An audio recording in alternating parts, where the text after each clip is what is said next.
My guest today is Jessica De Silva. She's a licensed marriage and family therapist, attachment coach, and a podcaster. Today, we cover how to fix an insecure attachment style, the 4 attachment styles, and how they impact our lives, why it's important to know your attachment style, which attachment styles are the most compatible and most toxic, just why we repeatedly get into relationships with the wrong type of partner over and over, the impact of adverse childhood experiences on shaping our attachment style, how to spot others' attachment style, how to cultivate emotional intelligence, why you should have sympathy for bullies at school, and how the anxiously attached experience weddings. This episode is for everyone. Everyone has an attachment style. Even if yours is secure, it's useful to know and understand how others experience daily interactions with you. We all seek better relationships, and understanding attachment theory is a valuable tool. If you want to take a quiz to find out your attachment style, check out the link in the show notes. I hope you enjoy my conversation with Jessica De Silva. Jessica, for those that aren't familiar with attachment theory, would you be willing to just give us an overview of the topic and why it's important? Yeah, so we all have an attachment style. We can't escape this, right? So it's really important to understand how this mechanism works. But essentially, attachment theory is a psychological and evolutionary approach that helps us understand how we experience love, how we bond with people, how we relate with people, how we experience intimacy. And there's 4 different attachment styles. So there's the anxious attachment, there's the dismissive avoidant attachment style, there's the fearful avoidant attachment style, another name is disorganized, and then you have the secure attachment style. And essentially, these relationship styles or attachment styles, they were studied through, caregivers and their children back in like the 1960s.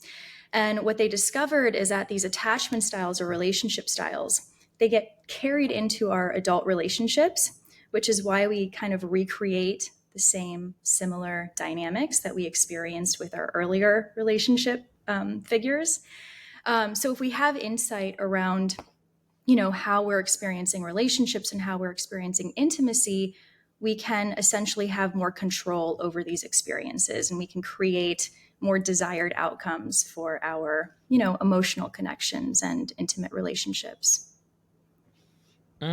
Beautiful, thank you. Yeah. Those 4, could Yes. you run through all of the 4 as well?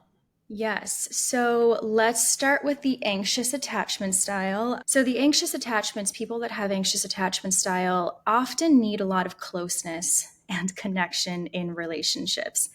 They are often, characterized with needing a lot of reassurance and validation and attention. And when they experience relationship stress, they become highly activated, right? So their fight response gets activated and they just want to pursue the person. They want to pursue the connection. And that can often be very repelling sometimes to the person on the opposite end. That can be very sabotaging in relationships because they often don't know how to self regulate. So they're highly dependent on the other person to soothe. And then you have dismissive avoidance. So dismissive avoidance are often characterized by needing a lot of independence and needing a lot of autonomy within relationships. So this often comes from, feeling very neglected growing up, not really getting their emotional needs. So they became very hyper independent in order to do that. And they are often kind of linked with anxious attachments, which becomes kind of a very problematic relationship dynamic because, again, anxious attachments need that connection, whereas avoidant attachments really want their space and their autonomy. So it becomes this very like push pull dynamic. And then you have the fearful avoidant or disorganized attachment. That was my attachment style for most of my life.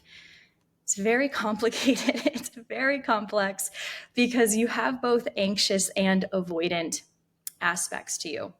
So, with the fearful avoidant, you often come from more severe levels of trauma. So, whether it was emotional abuse, verbal abuse, physical abuse, sexual abuse.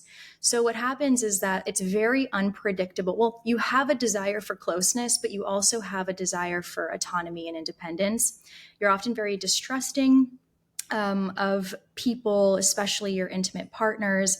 And there's often this sense of like, I'm going to be betrayed, I'm going to be taken advantage of. So their behavior within relationships can be very complicated and erratic and unpredictable. And then you have the secure attachment. And this is something that we can all kind of move towards. And that's really the goal. And secure attachments, again, when you think of their earlier relationship dynamics, their needs were mostly met, right? So their caregivers did a really good job in attuning to their needs. It wasn't perfect because no parent is perfect, but there was a healthy level of attunement. So they often have really good self-regulation skills. They know how to co-regulate. They know how to connect to their feelings and needs. They have good communication skills and conflict resolution skills. So essentially, when you're learning to become more secure or move from insecurity to security, it's essentially it's a mindset shift, and it's just learning these healthy tools to navigate relationships. Mm. And do you think everyone should know their attachment style? Yes, I do. Yeah. I Just agree. as everyone talks about, like what's your zodiac sign? I think that what's your attachment style would be a pretty important question to ask as well. Yeah. I put it on the end of my online dating profile. Do you Yeah, I really? just put tell me your attachment style. Kudos to you. I love it. And Don't know how if has it that worked. been? How's it work? How's that working for you, Jason? Not very well. Uh-huh. Very occasionally, I'll get someone who's like mega emotionally intelligent, and they're like, "Oh Yeah. my god!" Like they're so pleased. Yeah. Um, but my experience is when I get talking, if I get talking to someone who knows their attachment style is really into this sort of stuff, it never usually works out. Like I had an Interesting. experience of these types of girls. Maybe they're a bit similar to me because they're so Mm, interested in maybe the neurodivergent or whatever. And then like it'll be like back and forth and back and forth and back and forth. Oh my god, you too! Wow. And it's like it's quite sparky. yeah. And then usually it'll just get a bit too much, and then they're like, "Oh, I don't know if this is going to work," and then they'll disappear. That's what those types of. I've had that happen a few times, Interesting. but yeah, I always bring it back to dating. I'm not meant to. I'm like, stop talking about dating. I like on all of my podcasts.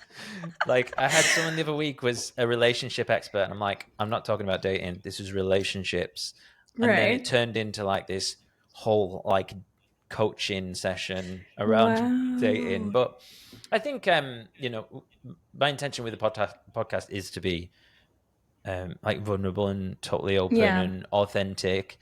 So you kind of have to like look at it through your own lens. Yeah. Well, I'm But curious, mhm. Jason, what is your attachment style? um it's definitely I did test again recently. Like I think I tested about a year ago, and then I tested again recently, and then I delved into like a little bit more of the detail. So it was like kind of anxious. Is it anxious, fearful towards my dad's side, and Mm, then kind of I'm one of the avoidant ones on mother's side, interesting. and then a little bit mainly anxious in general life. Yeah. um, Yes. so yeah, but see, this is the line I say right is I used to be anxious attached, but now I'm working towards secure attached. But that Yeah. now I don't know if my secure attachment is just avoidance in drag, Mm, which is interesting. yeah, which I think it was. So, like anyone who listens to the podcast, I've mentioned this before, but I've gone into therapy. So we've been looking at like masks and stuff, and then I realized I'm like, hold on a minute. Mm. So Yeah. like I'm going to the gym, I'm absolutely smashing it in life, kind of like this it Yes. is like this wall of like, oh, I'm secure, but actually it's just like Yeah. it's like a protective mask, avoidant mask. Yeah. And I'm glad that you mentioned that because I often hear that kind of transition with people that fall more on the anxious spectrum is Mm, that sometimes, right, they've gotten so hurt and they're so fed up with kind of their behaviors that they become actually more avoidant. And you can tell because it's more of this attitude of like, I'm just not going to care. It's like yeah. this, I'm just going to focus on me. I'm not going to care. And that's not really always a secure approach. No. It's just, yeah, it's a little Yeah. dismissive sometimes, Yeah. right? It feels But it's safe fun. though. Feels safe It and does. secure in my ivory tower or whatever you probably a wrong analogy. But yeah, it's this is why this stuff is so interesting It is. because Yeah. I didn't I honestly I didn't realize it, and then I was like, oh, hold on a minute. Um, but yeah, interesting. I mean, it'd be boring if I was secure. I'm going to tell you, Jason, it takes, man, like I've been trying to do this work for, I don't know, the last 10 years or so. And it takes so much courage to be secure. It Mm, takes so much courage to like confront difficult situations and be vulnerable and like tune into what you're feeling and communicate what you're needing. Like it just takes a lot of effort. It takes a lot of courage. tap into that a little bit more for me. Like, give me some examples. Yeah. So, okay. So, I just got out of a 7-year relationship. And I would say that that was probably my healthiest relationship that I've ever been in. Again, coming from the disorganized attachment style, Hmm. um, relationships were just always such roller coasters and very toxic, right? There was like this high intensity and passion, and then just the lows, like the lows of the lows, where you were just a hot mess. And I didn't want to Yeah. operate that way anymore. So when I learned about attachment theory, it gave me insight into wait, why do I do this? Why do I keep recreating these patterns? And I realized it was because I was so used to that inconsistency growing up, where I felt safe with my parents sometimes, and other times I didn't. Right? Sometimes they wanted to be with me, and other times they didn't. So I would find partners that kind of made me feel the same way. Anyways, going into the 7-year relationship, he was predominantly secure, but with avoidant tendencies because no one's perfectly secure attached or avoidant. No one's, Is that right? 100% any There attachment. is no perfect secure. No. I'm so happy about that. I mean, maybe Yeah. that's a little bit avoidant behavior, but I'm like those guys. Yeah. That's so funny. No, Yeah. but it's good to know, isn't it? It is good to know because I'm Yeah. like, who are these like really secure people? Because I don't know. I don't know if I've ever met one like Yeah. full that's not hot shown some traits. So it's good that you like. It's interesting that you say that. Yeah. Yeah. Continue, please. Sorry. Yeah. No, and I think that's important to consider too, because no one is perfect, right? There's no perfect human being that is Hmm. just never activated or stressed or feels anxiety. We all fall on a spectrum. So it could be that, you know someone or you date someone that maybe is secure, that maybe leans some avoidance, right? Or maybe they lean a little bit anxious. So that's just important to consider. But yeah, so where was I going with this conversation? So we're talking about With yeah, like examples security. of how yeah, it takes courage to be secure. Yeah. So anyways, going into this relationship, it really gave me an opportunity to practice how to be secure because and that's often when you date someone who does fall more secure, they're not going to take your bullshit, right? They're not going to let you overstep their boundaries. They're not going to be okay with you talking to them in cruel or derogatory ways, right?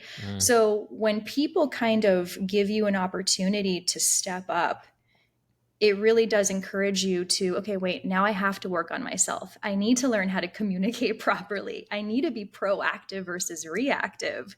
I need to learn how to set my boundaries. I need to learn how to respect people's boundaries. So, studies often indicate that when you get into a relationship with someone who falls more secure, it gives you an opportunity to really practice those skills as well, because they're not going to tolerate often your inappropriate or your toxic behavior, if that makes sense.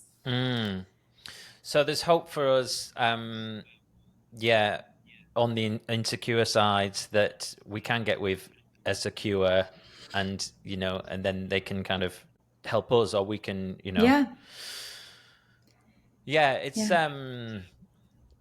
okay. And on that, so let's say someone's listening and would say they're secure.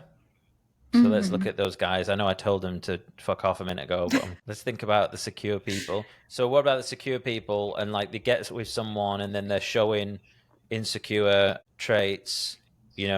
What are some things that they can do to help their partners? Yeah. So are you speaking, what are things that the secure attachment can do to help their partner? Yeah, so let's Okay. say, a guy's got with a girl and she's maybe jealous. And Mm. she's like, "Why didn't you text me when you went out with the guys for drinks or whatever?" And he's like, "Well, I was just out with the guys." Or vice versa, Yeah. Yeah. because I'm probably the other way around. Why don't you text me? Yeah. Catastrophizing. Totally. Well, one of the things, yeah, that's a big one. So one of the things is, again, with secure attachments, they're often not people who fall more with secure attachment, right? They're often not so reactive initially. And that's really important when you're in any relationship, is to not be so reactive, right? So always approaching your partner from a place of calm, right? And providing that reassurance. So people that have secure attachments often can provide reassurance. They can help co-regulate. They're not going to be so defensive. They're going to be open to listening and validating, and then often can help the partner kind of regulate their nervous system. Whereas if it was another insecure attachment style, and this was my past, right? If I was jealous and came up, was super reactive, they became super reactive. And so that's just a hot mess, right? Mm, There's no resolution there. But often secure attachments, they can approach it with a lot more calm, which can kind of disarm their partner. mm. And I guess it goes without saying, but if you are in, yeah, if you're in one of the, if you're avoidant or if you're anxious, it obviously makes sense to try and get with a secure partner rather than trying to match or do the opposite thing, which, Yeah, as you yeah. say, is more common. Yeah, and that's the goal, Jason, right? Is to find a secure partner. But, Yeah. they say in studies that it's like 50 to 60% of the population in Western societies are secure. But I don't know like how accurate that is, because I find that there's a lot more insecure people that I've come across than secure, Mm, predominantly secure attachments. But yeah, essentially you do want to find someone that at least is aware of these tools and is practicing, these skills and how to regulate themselves and how to soothe, and, just someone who is attuned to these things and learning these skills, I think is essential. mm. Yeah, that's emotional maturity. Exactly. Yeah, if you're anxious or avoidant, or I'm right in thinking it's those two are classed as the insecure styles, right? Yeah. So if you're one of the insecure styles, yeah, look for someone who knows maybe a little bit about this kind of stuff and is emotionally aware and intelligent. 100%. And there's things you can pick up on, like if you're dating, right? There's things that you can kind of initially pick up on to begin assessing someone's attachment style. Yeah. And what? Give me some examples. Yeah. So, like if you're looking for someone secure, again, secure attachments, they're comfortable talking about their emotions, right? They're comfortable having difficult conversations, but they can also set boundaries and limitations. Whereas anxious attachment styles are often very big, like they share a lot, often like overshares. They might not, trust me, I can talk a lot as well. Yeah, yeah. You're talking to the man who's broadcasting his thoughts to the world. I do Yeah, too. yeah. Yeah. It's a constant battle. Yeah. Yeah. Yeah. But it's also so beautiful. Like, Mm-hmm. again, attachment styles, they have, and I like to teach in this way too. You have such amazing strengths, right? Because you are so open. It gives other people the opportunity to be open as well and to relate and resonate. So there's beautiful strengths that come from this. It's just that with anxious attachment specifically, it's being attuned to your boundaries and the boundaries of others. Often that's kind of something that they have to work on, and that's something that you can pick up on too on a date, right? Are they pressuring me? Are they pushing me to do things? Or are they respectful of where I stand? Are they respectful of my approach to things? Whereas dismissive avoidance are a bit more closed off, Mm-hmm. a little bit more reserved. They might deflect. If you ask them questions about their past, they might not go into it, or they might like abruptly change the subject. Often using humor. Humor is a really popular way of just kind of deflecting. Mm-hmm. Yeah. And then you got the fearful avoidance, disorganized attachments, and they're just all over the place. Often they are very impulsive. They are very just like kind of unpredictable, very hot and cold. Mm. So yeah, just subtle things that you can kind of pick up on. Yeah, I've come across just recently. I've come across more of that the disorganized attachment styles Oh, in like my interactions online. Obviously, I'm totally, what's the word? I'm diagnosing that, but I don't know for sure. But it seems that way. And what was useful for me is like as someone who like leans anxious, let's say like someone just totally doesn't message back for like a day, and then I'll be kind of like, "Hey, what's up?" And then they'll be like, "Oh, sorry, I was just like doing this," and then like obviously like that that's clearly disorganized because it's kind of like in and out, and it's very unpredictable, yeah. as you say. And I think in the past I would have been like, "God, I'm so needy. Like, this is Mm. me. I'm pushing her away. That's why she didn't speak to me for 24 hours." But having a handle on starting to understand these things, I was able to go, no, it's okay. That's literally her shit. Like, Yeah. so that was really empowering for me. Don't get me wrong. It's not ideal. It's not still not nice because you're like, okay, well, this isn't going to work. Um, but yeah, to be able to spot those patterns and just to realize that everyone has got their own shit to deal with, haven't they? Um, Yeah. so yeah, so if anyone's listening and kind of gets that feeling when they're getting left on red or whatever, it's what 9 times out of 10 it's something to do with them.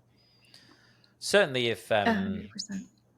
certainly if it's someone who's actually been chatting to you and there's no signs and you haven't done anything ridiculous to like make them stop speaking to you, right? Yeah. But Yeah. yeah, it's interesting.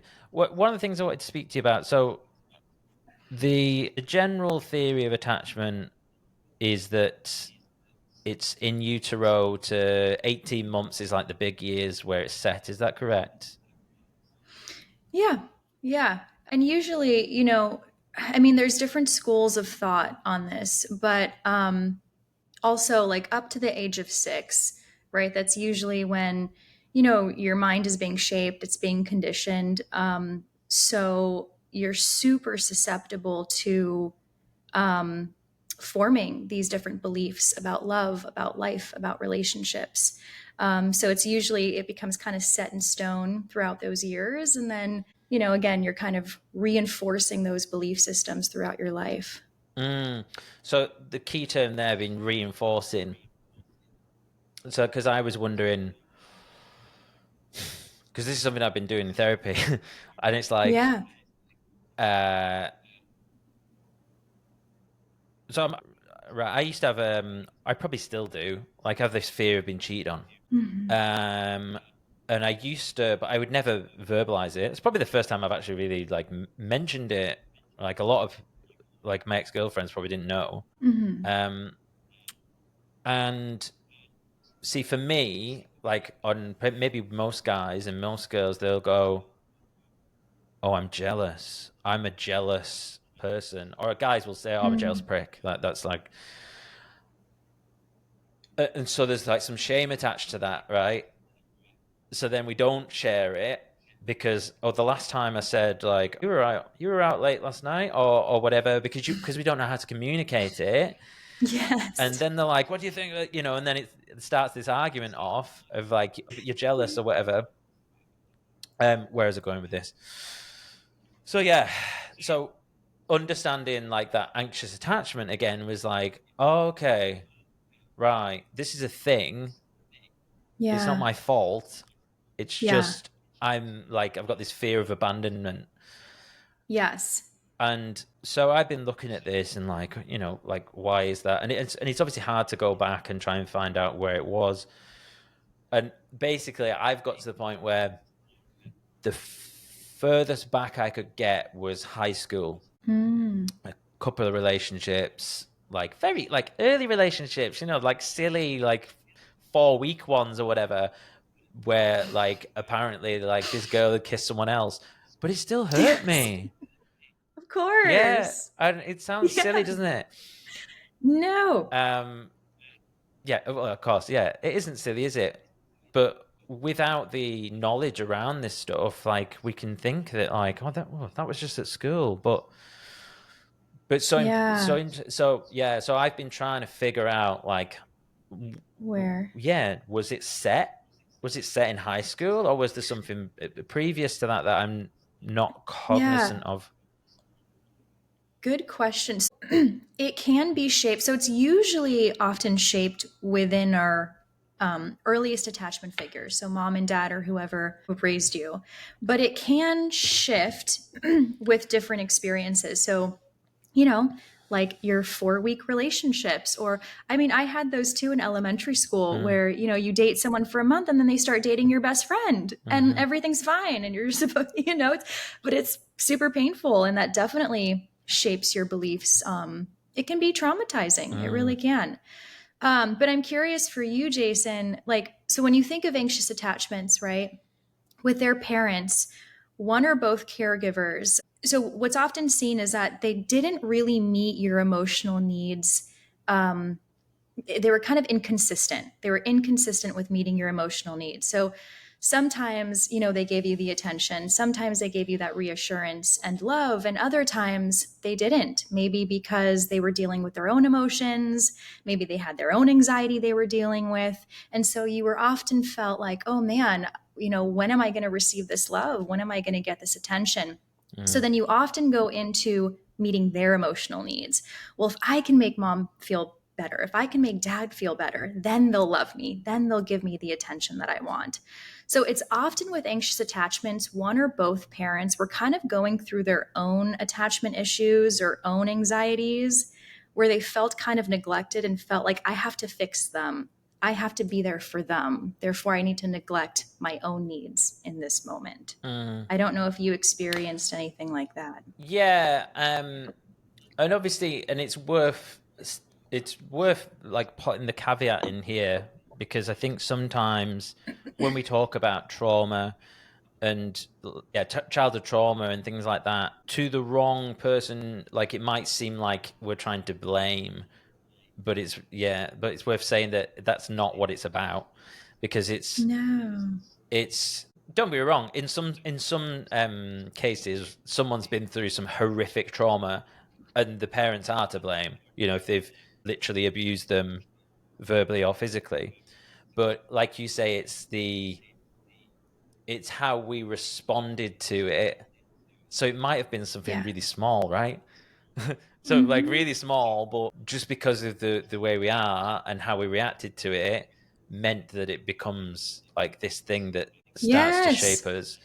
So like I don't believe my mum and dad listen to the podcast, but like if they were, like that's not to like pass any blame, because all we're doing is everyone's just passing down the trauma to the next generation. Yeah.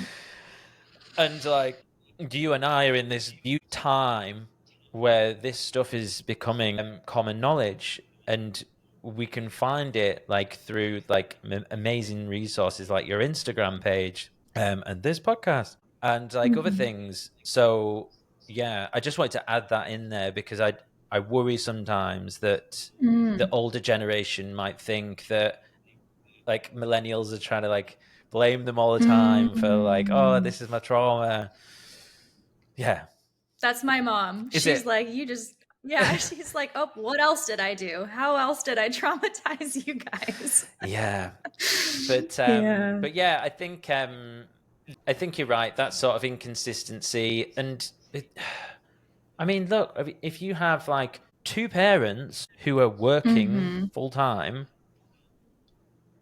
I can see so many examples on where a child would seem like they're not getting their needs met. Like, I don't know, they could be like, the phone rings or something, and the child's Yes. like they're wanting attention. Oh, hang on a minute, like the phone's ringing.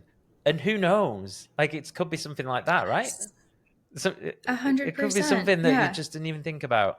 And it's yeah, because we're not living on the savannah or in trees, and Right. we're not just able to be with each other all the time and constantly have this and I suppose like like in previous societies and hunter gatherers, maybe if that um phone rang, not a phone, but some, if there's another distraction, maybe grandma's there, Yeah. maybe, and we've got these Yes. big families.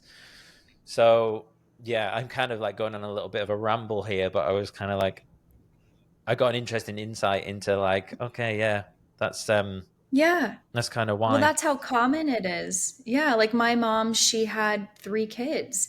So Hmm. I was the oldest and I got a lot of attention for about 4 years.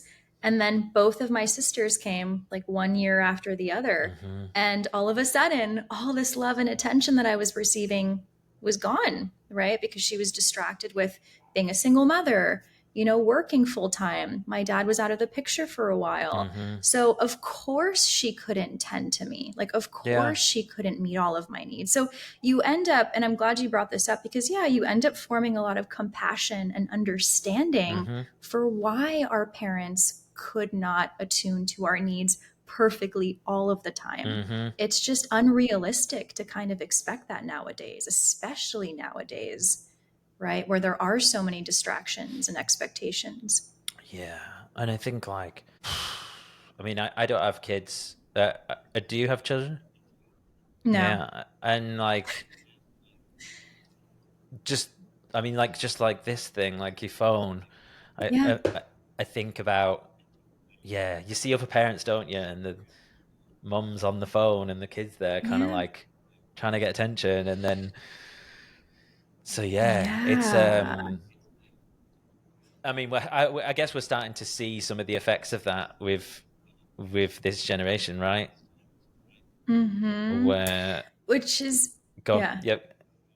No, I was going to say it's interesting because, in a sense, it's like we have all of this information now on how to be a better parent, right? We have all this information now on how to learn these tools, and everything's just, there's free information everywhere, which is wonderful because of these devices.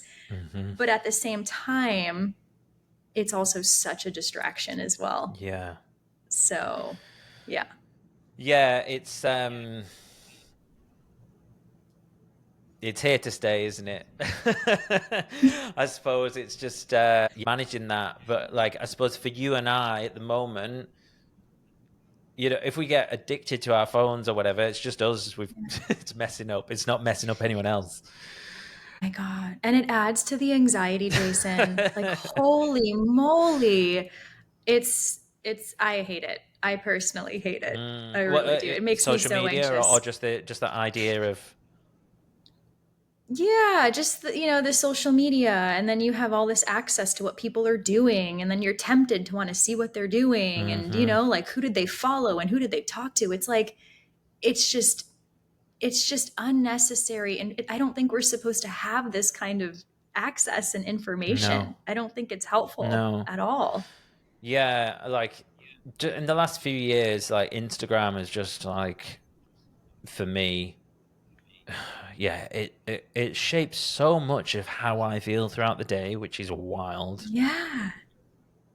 Yeah. Yeah, because you'll just notice like a certain day. Tell you what's a bad what like a few weekends ago. It's very dull here in the UK, so we don't get very much weather, nice weather. And the other weekend, we got some really nice weather at the weekend, yeah. And I had to stay in and do some editing on the podcast. So I'm editing, and then maybe I'll have a little break, look at my phone, and I've maybe put out some content that day. No likes. And then, so I'm like, I'm stuck indoors feeling like Cinderella. Oh my god. I'm picturing this Yeah. perfectly. But you know what Uh-huh. it's like when you're working quite hard. It's quite nice to have a little look at the phone, little Yeah. dopamine hit. Oh, someone's messaged me or whatever. It's kind of like, okay, now back to work. And then we kind of like, oh, there's nothing. Okay, back to work. And then you're like, it's beautiful sunshine outside. I'm feeling a little bit FOMO. And then Mm. like because of that, because everyone's out enjoying themselves, so they're not on the phones, which is really nice. But then if you're the person who's on your on phone that day, it's like Yeah. yeah, a whole other thing. And then later on, and then at like 9 o'clock when it's going dark, and then I'm finished, and then everyone's posting the pictures, and then I get even more FOMO. I don't know how we got into Yeah. to social media. Well, yeah, the distraction. Well, I lost my phone on Oh Friday, yeah, last Friday. was it Lost my lovely? Was it phone. beautiful? It was actually Hmm beautiful. It was very anxiety inducing in the beginning because again, it's like our phone nowadays, like humans are needs driven, right? We're needs driven, and so we meet a lot of our needs, like our emotional psychological needs, through our freaking phone. hmm And so I was lost at first. I was like, oh my god, where do I get my need for validation? Where do I get my need for connection and attention? Yeah, And I'm like, Jessica, go outside and take a freaking walk. yeah, Go to your sister's house, go to the beach. So there's other ways we can meet our needs, but we've been depending on our devices to do that, and our social media accounts. yeah, yeah. It's not easy, is it? But it sounds like simplistic, but it is worth reminding yourself like how nice it feels not to have the phone.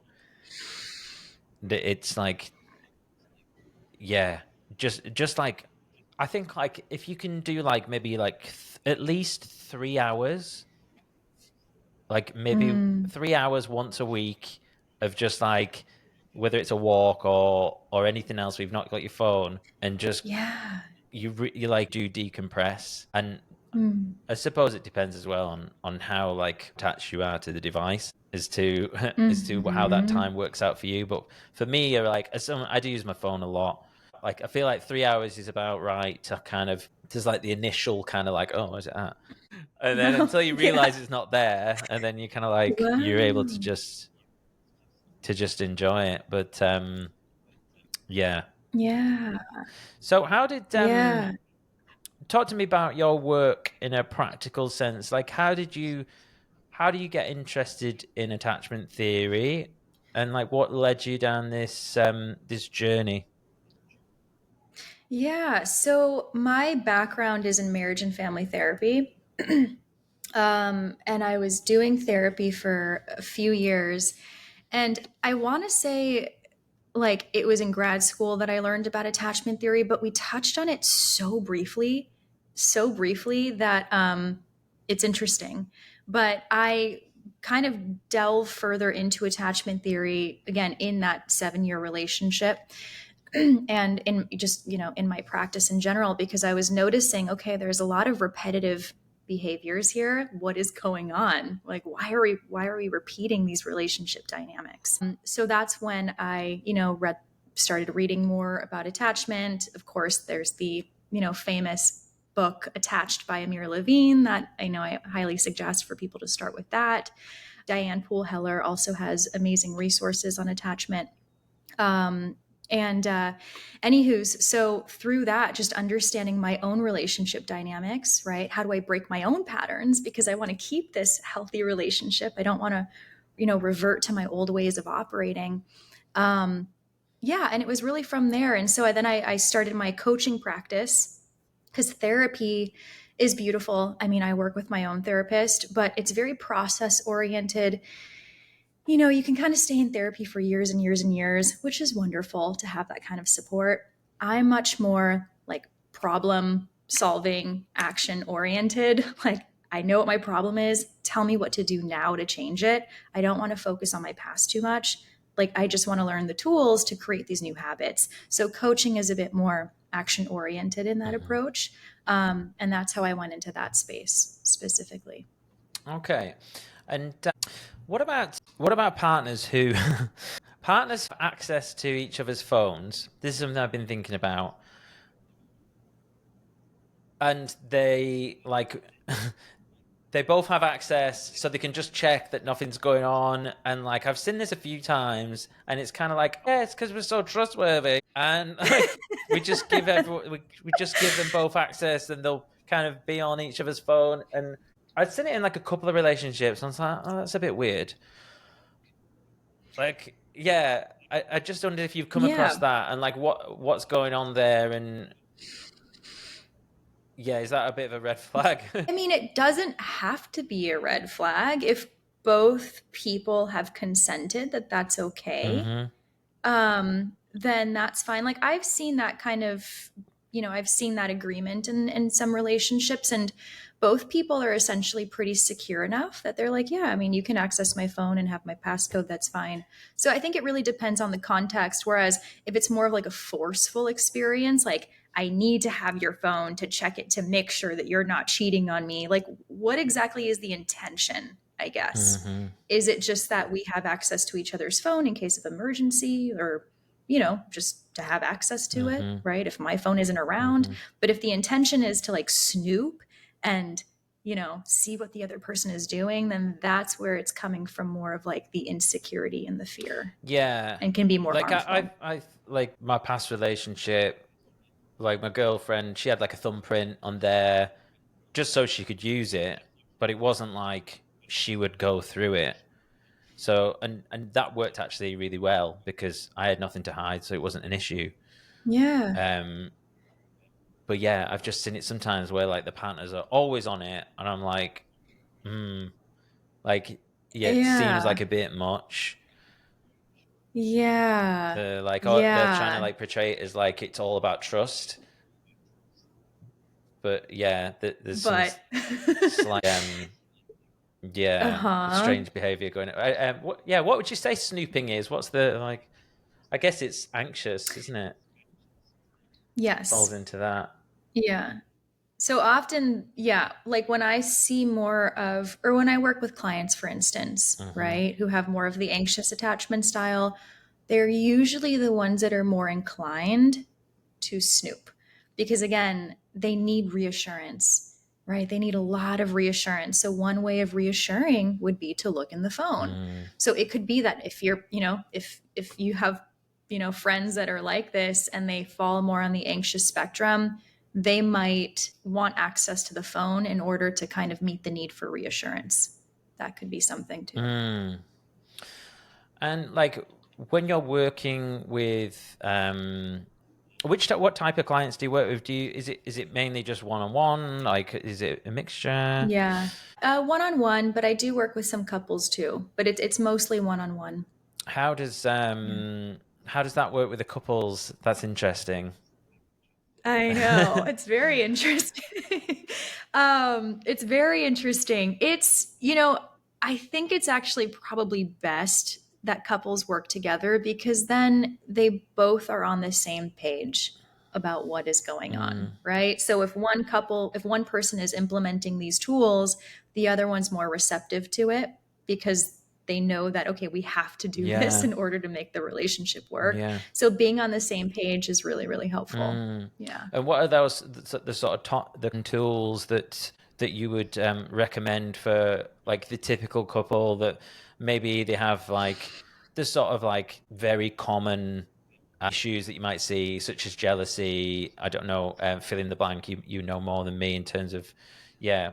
Yeah, let's tap into that. Like, what are some of the other than that sort of because I all I can think of is jealousy. What are the other ones that show up in relationships, like the key?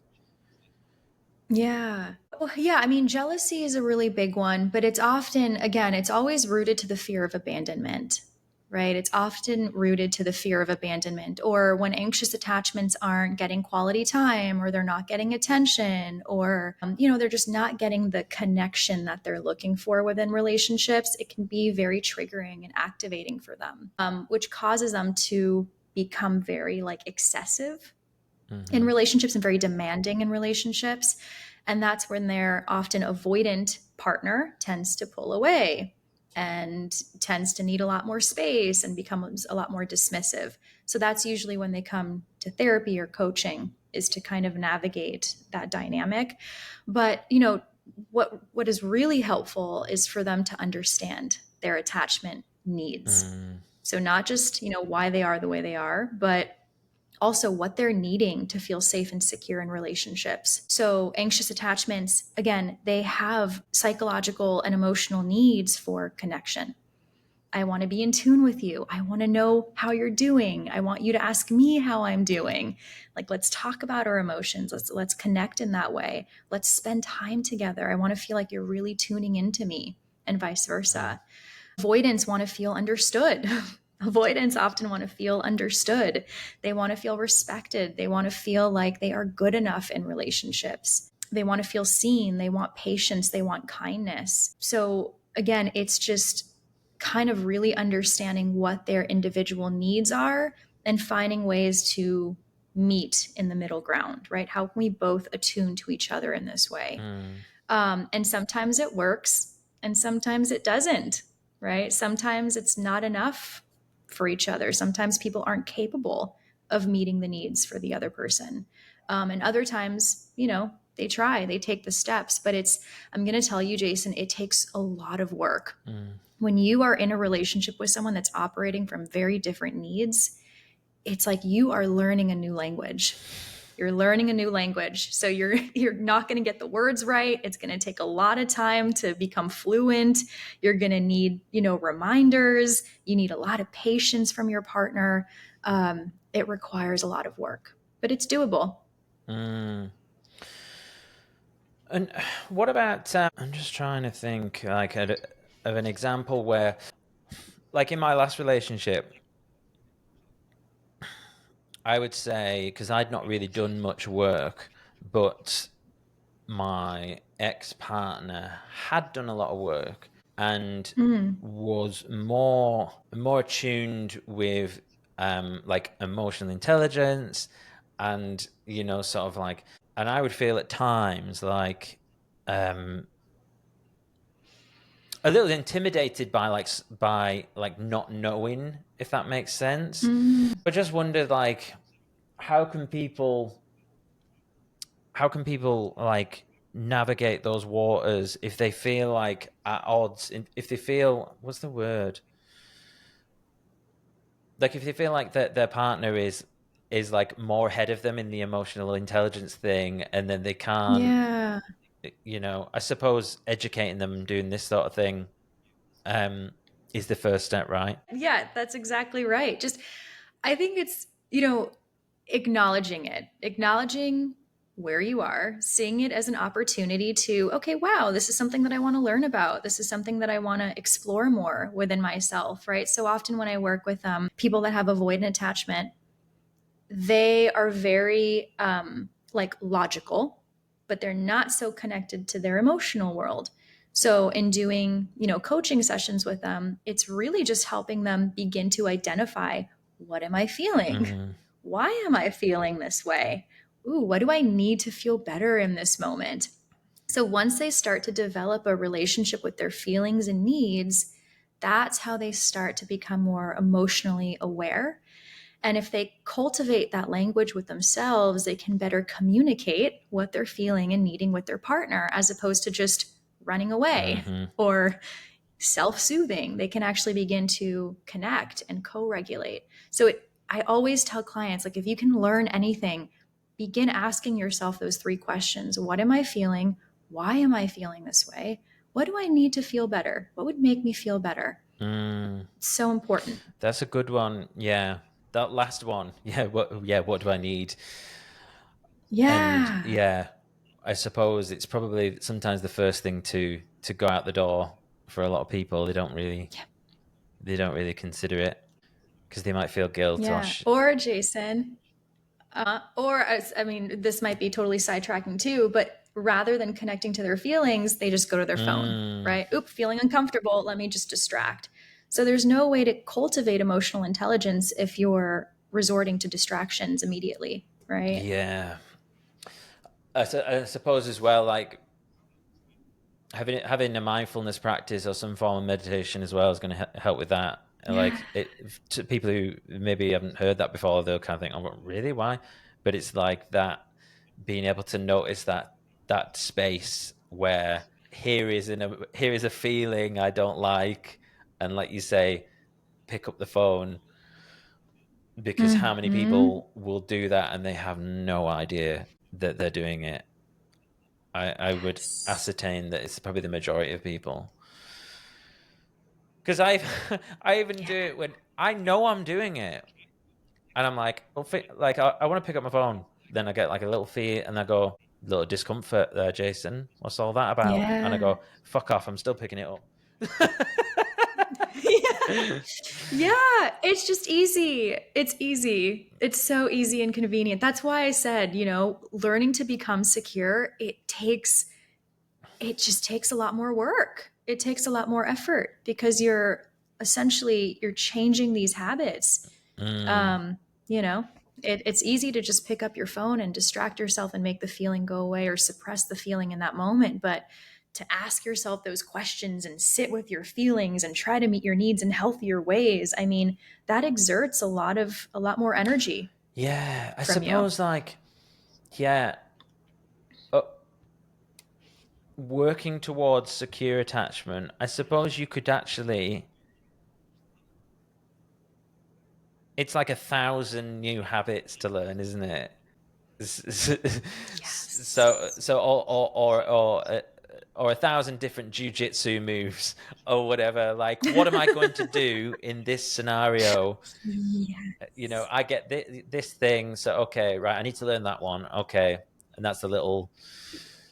Yeah, that's interesting. Yeah. I've never really thought of it like that. I got a bit of an insight there. You're just learning all the different moves, and Yes. yeah, and being aware of like what are the possible things that I could be confronted with, and then learning how to Mm-hmm. respond correctly. And like A hundred the phone percent. is a real good example. Obviously, it's somewhat abstract because it's about a phone, but it's about realizing rather than avoiding your feeling that you feel uncomfortable, Yeah. recognizing it in the moment, sitting with that feeling, Yes. allowing it to dissipate or allowing it to be there, Yeah. Mm-hmm. and probably it was dissipate after some time. Would we say that Mm-hmm. is a secure act? Interesting. Yeah. Yeah. Yeah. So it could also be too, because remember that your feelings are always going to guide you to your temporary needs. So it could be that your feeling is telling you, hey, there's a physiological need for water, food, Mm. shelter, right? Go outside and walk, breathe. Or your feeling is telling you, hey, Jason, you spent a lot of time by yourself, Mm-hmm. right? Like, go talk to a friend, go connect with Mm-hmm. somebody. So there's healthy ways to meet these needs where we actually do connect with people and we have a meaningful conversation, or we hug somebody, or whatever it is, hug our dog, and we feel the need, feel a connection and the attention there. Or there's unhealthy ways of meeting our needs where maybe we feel the discomfort and we immediately go to our phone, or we feel the discomfort and we focus on work and focus on hobbies. But again, those things, there's a fine line because that can sometimes be unhealthy if we're doing it excessively, Mm-hmm. right? So other distractions can be work, other distractions can be hobbies. um, so where are you meeting these needs and not balancing it out with real connection, with real closeness and intimacy and vulnerability? Mm. Yeah, it's I had this conversation. I had a conversation recently with uh, one of my guests, and we disagreed on this. And she's on OnlyFans. This is what we're talking about, and we were having like Oh. a philosophical discussion around like pros and cons, and how um arguments for OnlyFans being that it's maybe more safe than traditional like sex work, and then we were sort of like unpacking, well, is that what are the downsides, what are the costs, is it a service, what are the effects on um let's say men and having access to this sort of thing. And then she brought up like uh, I don't know if she brought it up, sorry, or whether it was me, and we're talking about how like what is the trigger, is the trigger like pain, and then you're like, oh, Mm. I'm feeling pain, so then okay, I'm gonna watch porn or something like that. And we're having this Mm. discussion around, well, I would argue that's a negative behavioral pattern. Like you shouldn't be, yeah, it could be problematic to be Mm. reaching for that sort of thing when in a negative state of mind, just like it is with alcohol or any other addictive Mm-hmm. behavior. Um, Yeah.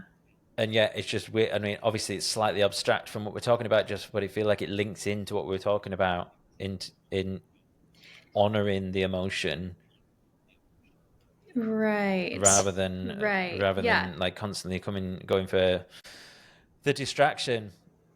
But yeah, it's a minefield, but I think everyone's got to do the work, right? Yeah. And here's the thing, too. It's like, I believe in like everything in healthy balance as well, right? It's like sometimes, I will have a need for, I just want to relax and I'll grab a glass of Mm-hmm. wine and relax, or maybe I'll have a drink and Mm-hmm. relax. But if I'm Mm-hmm. always right, if I'm forming a habit where every time I'm feeling this way, I have to grab that drink or I have to look at porn or whatever it is Mm-hmm. that your Mm-hmm. behavior is, that's when it becomes excessive. That's when you're not really attuning to your emotional needs. But if, you do it once in a while and it's not really hurting you or anybody, that's fine too. It's not to like totally restrict yourself, but Yeah. there is always a fine line. Yeah. Yeah, absolutely. I think yeah, watching those patterns, and if it's becoming like if it's becoming a habit, then Yeah. then it's something to consider. Yeah, that's a really good point. Really good point. What is love addiction? That's I guess that kind of falls with kind of what we've been talking about, right? It's again, it's man, I feel like I'm love addicted. I feel like that's been my entire Yeah. life, to be totally honest. Yeah. And I think that kind of falls with you see this more with the anxious attachment. If you have more of the Mm-hmm. anxious attachment style, you fall more in that spectrum. And again, it's It's when you have made a habit to meet your emotional needs, your psychological needs through the other, right? So there's this level of codependency. There's this level of you will make me happy. Love will make me happy. There's this like Mm, idealization and pedestaling love and pedestaling a partner. So I think that when we have created this dependency where someone else, where love, where a relationship is going to give us value, it's going to give us meaning, it's going to make us happy, that's where we can kind of become addicted, hmm. right? To eating that need in that way. Yeah, because it's like it's literally kind of like keeping you going. Your all of your Yeah. energy is coming from the other person, and yeah, and I mean it's crazy as well when you think about like how we've grown up as well, and look at like pop culture and pop music especially, and uh, Mm-hmm. you listen to like all these songs now, and you're like serious attachment issues going on. Yes. Right, like you know, like I need you, like that must be like I need you is probably must be like the one of the most Yeah. common things ever Yeah. in songwriting. um Yeah. and there's so much of it, isn't it? And like we look at, like certainly for me as well, like rock stars and the Rolling Stones and all these bands and the Beatles, and they were like my heroes. And you Yeah. look up to them as like these gods, and then but then the messaging like that we're picking up on like subconsciously in a lot of these stuff are like like extremely toxic in some, you know, in some Yeah. examples, and then just like usually needy and just like, Oh my yeah. God. But I guess like, Yeah. yeah, I guess maybe that's changing. I'm not that familiar with like modern day like music, but I don't know whether they're all like talking about doing ice baths and yoga. Talking Yeah. about the Well, setting the nowadays, boundaries. Sexy. yeah. Yeah. Yeah. I don't know. I feel like music a lot of days now is like very derogatory in a sense towards I just get the sense towards like women in general now. It's like you're just kind of treated as a commodity in a Really? way. It's not very, yeah, I don't know. But yeah, growing up, just watching Disney Mm-hmm. movies, which added to the love addiction, right? Where it's like a prince is going to save me. Right? A man is going to save me. I can't, I'm going to wait for him. And it's like you romanticize relationships, you idealize these relationships. And then when I actually got into a secure relationship, I realized, no, like it is not about that. I actually have to be an independent person in this Mm, relationship. My prince or my prince is not a perfect person. He's gonna upset me. He's gonna let me down. And this sucks, mm-hmm. right? And so man, it's like once you realize the reality of a relationship, you're just like love is just it's a brutal awakening, Jason. Mm. It's a brutal awakening when it's not what you expected. It's not this fairy tale, you know? Interesting. Yeah. That's a much more realistic view of the world. And I guess all things like seem to boil down to expectations as well. Like what are your expectations in life, what are your expectations in love. And I think having that sort of Yeah. from the outset, like, want to get married because it's going to be like all like magical and stuff. But like, no, no, no, no. If you want to get married, it's going to be tough. No. It's going to be loads of Yes. compromise. You're going to have to be incredibly intentional. You're going to have to, you know, have each other's backs, all this sort of stuff. And I suppose, you know, this is nothing new. Like we hear this a lot, but it really is true. And I think so many people Yeah.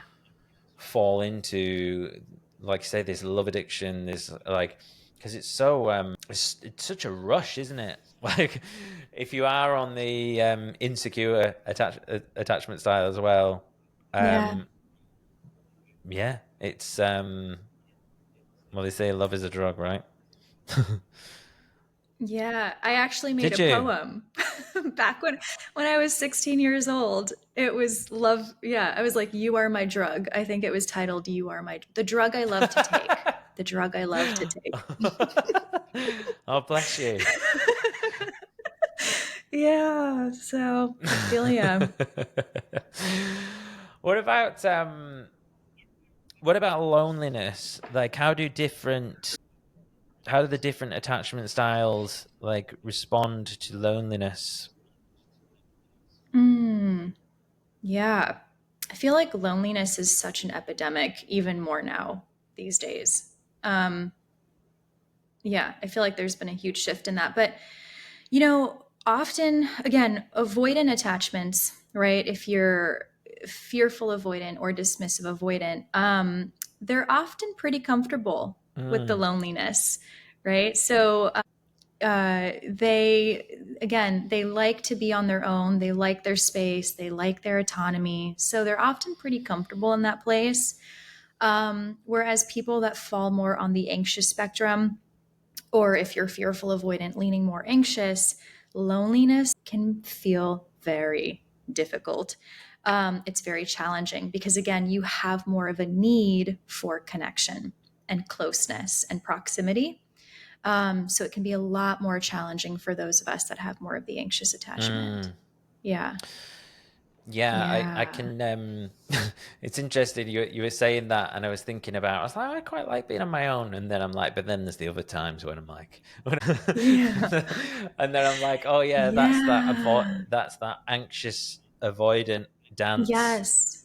that A that's hundred going on and I feel percent. like for me I'm like probably can be like lean into avoidant when I'm like high energy, confident, and going through life, and then like yeah, and I've probably repeated myself there, but I'm just doing it for myself. But yeah, and then easier to fall into those anxious modes. Yeah. How do you feel like on your own? As which one of you? You're the Good question. disorganized. Yeah. Yeah. Yep. Disorganized. So that was my attachment style. Yeah. For most of my life, I'm actually exploring Mm-hmm. this now because I've been single for, I don't know, almost 5 months It was quite now. fresh. So So I'm sorry to hear it's that, by quite the way. fresh. Oh, 7 years. it's part Yeah, of I life. did a 7-yearer. There's something about that. Yeah, I did a Wow. 7 and a 3. With the they're my Yeah. anyways, continue. Sorry, I interrupted. Yeah. No, it's tough. It really is. The detachment They process is say though, really don't they? They hard. say they they isn't there this thing around in 7 years all of your cells were Yes. replaced, so you're a completely different Yeah. person. Interesting. Hmm. I don't know if I feel like a hundred Do you not? percent Okay. different. Uh, to some extent, yeah, but I don't know. But yeah, I heard about that in terms of like the Mm-hmm. 7 year cycle, where usually it takes 7 years and then that chapter is closed. And Yeah, I don't know. I think there's a TED talk on that, and I think Hmm.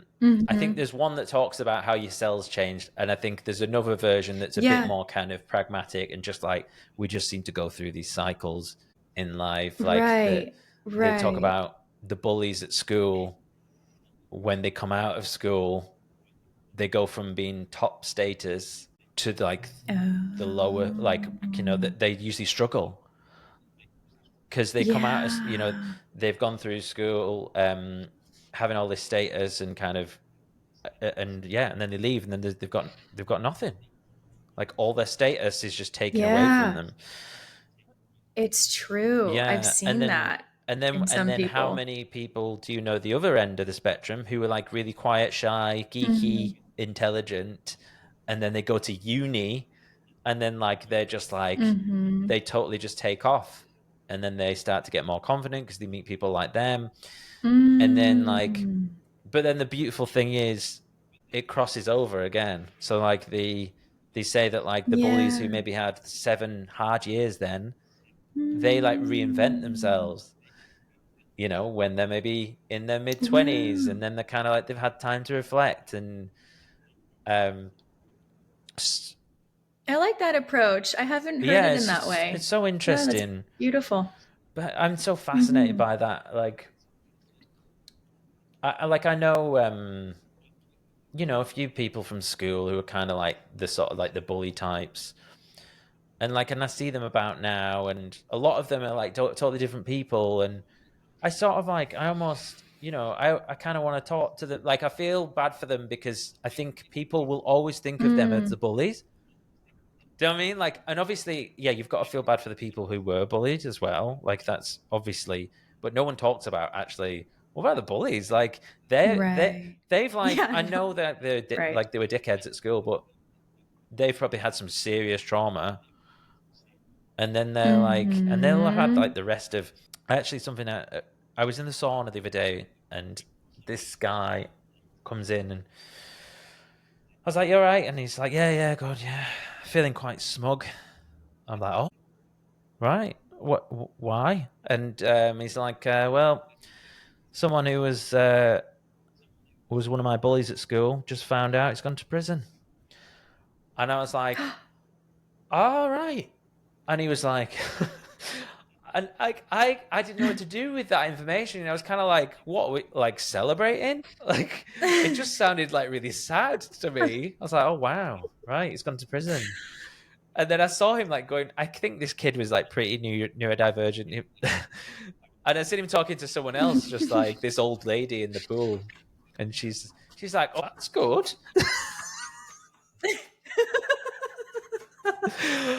I'm like, Oh it's my not good. goodness. Like, that's like someone's life. And I mean, yeah. I mean, Yeah.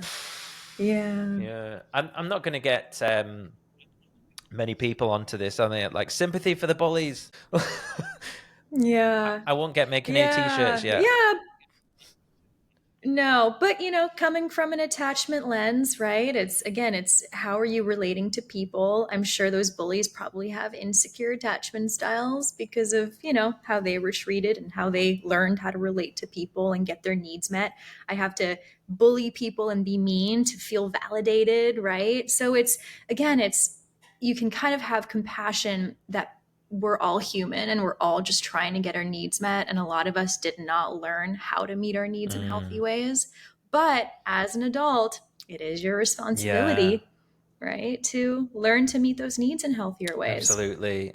Yeah. There's I don't know if it's a Seneca thing or a Marcus Aurelius. I think it might be Seneca. And it's like I'm going to completely like ruin this quote. Yeah, Butcher butcher it. it. Thank you. Okay. Okay, it says something like we need to be like rigorous with our own, but like compassionate with like others, Ooh, which is interesting. like it's probably a good way to show up, right? This is just what we're talking about. It's like we've got our own shit, let's Yeah. but also be forgiving and compassionate towards others. Because also, if you're anything other than compassionate, all it's going to do is cause you pain, anyways. Like, we Mm-hmm. think that what by us being avoidant or like aggressive or like this is going to help the situation Yeah. is like you take Yeah. all of the energy out of that of a bad situation by Right. just being like, oh, compassion. Like, I'm really sorry that person is Yeah. in this much pain, so that they're acting towards me like that. But yeah, being Yeah. able to practice it in the real world is not always easy in the moment. That's what a journal's No, for. we have to have so much. Yeah, exactly. I mean, I've been learning so much compassion, like just having so much compassion for myself because changing your habits, it is a lifelong process. It gets easier, but I mean, it's a daily practice. It's a daily practice. It's a Mm, lifestyle. Yeah. absolutely. What do you think about weddings? I'm assessing that right now. So you asked the original question about the Hmm. loneliness, right? And I've been pondering that a lot. Thinking about, marriage, like would I want to get married again? Is that something that This isn't a proposal, by the way. to be total Just no, clarifying. What do you think about marriage, Jessica? Wow, Jason, is this your anxious attachment style? Yeah, I know what I'll do. I'll That's so funny. propose. You know, I think that just comes to like your own thoughts and subjective beliefs on it. I think marriage is beautiful. I love the aspect of commitment and stuff. In that way, I think it's really subjective for Mm, everybody. But when I'm looking at it from an attachment style lens, I think that, looking at it from a secure perspective, I think that it could be a beautiful covenant and mhm. commitment, as long as both people are on the same page about things. But I'm still giving thought to this, so I can't really answer the question perfectly because I don't even know what my take is on that 100% just Yeah, yet. I was a little bit mean there. I didn't actually give you like the full context of my question, but I just dropped the what do you think about marriage? Oh. Um, but I was actually wondering as well, what do you think about the wedding ceremony or the wedding party and attachment styles? Like, so I'll Mm. give you some more context. Yeah. When I used to drink, I used to misbehave at weddings quite badly. But I'll own up to that Oh now, no. and I've done my apologies and stuff. Yeah, it's bad. And so weddings have really shaped a lot of like my life. Like I've had some really bad weddings, I've had some really good ones. And so now when I go to weddings, I'm always kind of like analyzing the room and looking at it's just such an interesting thing, like when you look at it through the lens of attachment, because like the bride and groom are like ordaining status throughout Mm. the like you see you've got like the best man, you've got the bridal part, Mm. you've got the what do we call it, maid of honor, all that sort of stuff. And then like in the room you've literally got like whoever's closest to the top table is like higher in status, and then it goes down. And Mm. I started noticing some traits within like members of my family, and like alcohol and like this like this attachment and I have a bit of a theory around like, yeah, so if you're anxious attached and you go to a wedding and you're not like either the groom, the bride, or like the maid of honor or the best man, you're like looking for evidence that you're not loved throughout this whole thing. Yeah, so it's like, Oh. so I Okay. just wonder, yeah, so I wonder if that's something like you come across with like anxious attachment, and it makes me think about like how our attachment styles aren't just related to our romantic relationships, but how they can show up in other areas. Like, can it, Mm-hmm. show up with them with teachers and tutors and your gym coach Oh and like yeah. all these other like figures of Yeah. authority.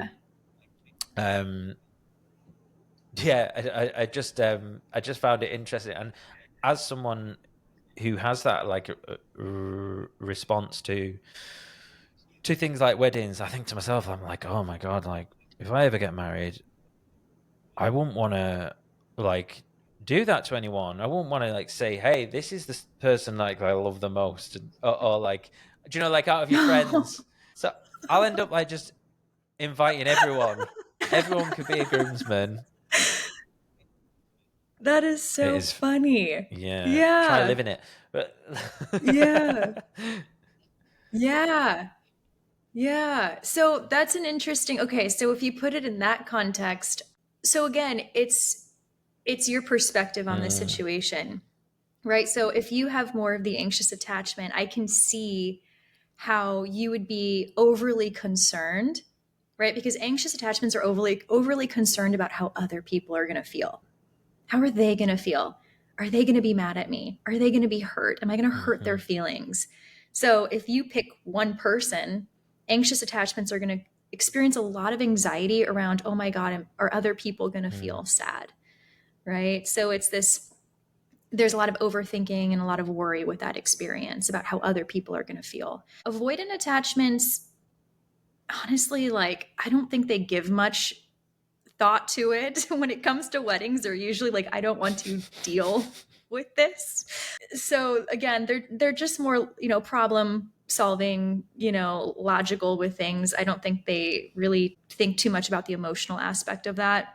Whereas secure attachments, they might have some concern about how it would maybe make other people feel, but I don't think that they are going to be highly emotional about it either. I think that they might approach it just more realistically and from a traditional Mm-hmm. standpoint, as opposed to, oh my God, I don't want to let people down, and feel really anxious in Mm-hmm. regards to that. So yeah, I think the attachment style can definitely impact the way you're perceiving the situation, Mm. right? Um, yeah. Does that Yeah. answer your Yeah, no, question at all? Okay. absolutely. It's just it just shows up everywhere, doesn't it? It it's so interesting, Yeah. and this is why like it's such important work that you're doing. And I mentioned before, like um your page is like so well done, by the way. So I obviously I'm going to link Thanks. it up in the show notes and stuff. But there's so many resources in there, and the way that you play out these different like the scenarios, and this is how like that anxious will respond. I just think is done really well. So yeah, I'm really in Thanks. admiration of your work. So thank you for this Thank today. you. What's the future look like for you in terms of your professional work? Have you got anything in the pipeline? Yeah. So I don't know if I should talk about this just yet, but yeah, I do have Hmm. some projects coming up. I guess I might as well just put it out there in the universe that I am in the process of writing a book, Wow. which has always been my goal, but I think it's still going to be in the realm of self-help, but I'm going to tie it more into my experiences because I've had so many relationship Hmm. experiences that I feel can I feel like people really relate to Yes. story, right? Like when they hear your story, people really resonate and relate to it. It's super vulnerable. As you know, it's like we're big Hmm. oversharers, but the amount of feedback I get that, with people saying, "Hey Jess, man, I heard about your breakup. I heard about your story with this or that. I can so resonate. Thank you so much for giving me clarity Hmm. on this." I mean, that to me is worth it. Like, sure, I'll share my Yeah. story. I don't care. So I think, so, anyways, yeah. So I'm in the process of writing a book in the future. So that's kind of my goal at the moment. Amazing. Yeah. Is there like books out there at the moment that sort of like have attempted to that have done like what you're thinking about through like an attachment lens stroke autobiographical, if I've got that right? There is one book, and I'm blanking on her name. I think her last name ends with Moore. I'm totally, it's spacing, but no, Mm. I have not read any books that has to do with someone's personal, Hmm. aside from this one. Anyways, her last name ends with Moore, I'm pretty sure. But no, all of them are very like Yeah. scientific based, like case study based, but none of them from like a personal Hmm. experience where they're intertwining it with That's attachment theory. awesome. So, Yeah. You're going to be the first. yeah. I appreciate you coming on and giving me and my little audience all these insights. Where should I direct people if they want to check out your stuff? Yeah. So, my website, jessicadesilvacoaching.com. My Instagram is the Jessica De Silva. And I'm Hmm. even on TikTok, Jessica De Silva Coaching. But if you find me on Instagram, it's the same content. Yeah, and all my resources. I have a podcast too, Let's Talk Attachments. If you want to dive into that some more, yeah. But all my content it's on my Amazing. website. Well, I hope you have a wonderful day. Thank you again, and I'm sure I'll speak to you soon. Thank you. Thank you. Thank you so much. Bye.